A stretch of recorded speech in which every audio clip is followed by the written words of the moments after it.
Big Boss season 9 grand finale ప్రస్తుతం సగంలో ఉంది అని చెప్పాలి. అయితే ఇప్పుడు గ్రాండ్ ఫినాలేలో విన్నర్ ట్విస్ట్ చాలా అద్భుతంగా ఉండబోతుంది అని ఇవి చెప్పకనే నాగార్జున గారు నిన్న ఎపిసోడ్ పూర్తయిన తర్వాత ఓ స్మాల్ ప్రోమో ద్వారా చెప్పారు.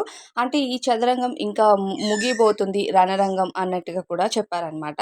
అయితే ఇక చాలామంది సెలబ్రిటీ స్టేజ్ పైకొచ్చారు. విన్నర్ విషయానికొస్తే కళ్యాణ్‌కి అఫీషియల్‌గా చాలా వరకు పోలింగ్ అయితే ఎక్కువ ఓటింగ్ పడుతున్నట్టుగా తెలుస్తుంది.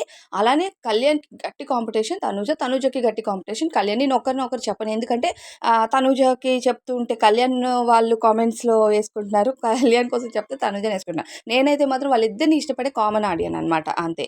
అయితే ఇక్కడ విన్నర్‌లో తనూజ ఏంటంటే తను ఇండైరెక్ట్‌గా మొన్న మనం చూసాం ప్రోమోలో నిన్న రిలీజ్ చేసిన ప్రోమోస్‌లో చూసాము.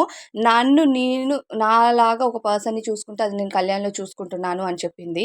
అంటే కళ్యాణ్ విన్నర్ అయినా సరే నేను విన్నర్ అయినట్టు ఫీల్ అవుతానని చెప్పకనే ఇండైరెక్ట్‌గా చెప్పింది. అంటే అంత మంచి మనసున్న అమ్మాయి నిజంగా కళ్యాణ్ లైఫ్‌లో ఉండడం గానీ, తనకి కోపం ఉంది. అరుస్తది, బాధొస్తే ఏడుస్తది. ఈ 2 ఉన్నాయి ఒప్పుకుంటాం. ఒక అమ్మాయి ప్రతి అమ్మాయిలో కూడా అది న్యాచురల్‌గా ఉండే ఒక డిఫాల్ట్ అనే చెప్పుకోవచ్చది. సో, అలాంటిది కళ్యాణ్ లాంటి పర్సన్ ఆ అమ్మాయి లైఫ్‌లో ఉన్నా చాలా బావుంటుంది. ఆ అమ్మాయి కూడా కళ్యాణ్ లాంటి లైఫ్‌లో ఉంటే చాలా బావుంటుంది. సో, వాళ్ళిద్దరు ఏమనుకుంటున్నారంటే ఇక్కడ మా ఇద్దరిలో ఎవరు విన్నర్ అయినా పర్వాలేదు. మాకు ఓకే అన్నట్టు వాళ్ళు అంటే వాళ్ళ మైండ్‌ని ఆల్రెడీ డిసైడ్ చేసుకున్నట్టున్నారు. మరి వాళ్ళు బయటకొచ్చాక ఎలా ఉంటారో తెలీదు. ఆ వచ్చే డబ్బుతో ఏం చేస్తారు అనేది తెలీదు.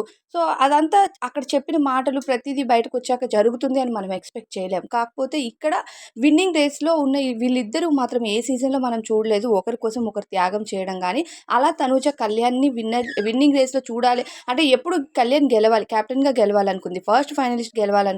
అలాంటప్పుడు ట్రోఫీ కూడా గెలవాలి. నేను కాకపోతే కళ్యాణే గెలవాలని అనుకోదా చెప్పండి. సో, ఇప్పుడు వీళ్ళిద్దరిలో ఎవరు విన్నర్ అయినా సరే ఫుల్ హ్యాపీ అనమాట.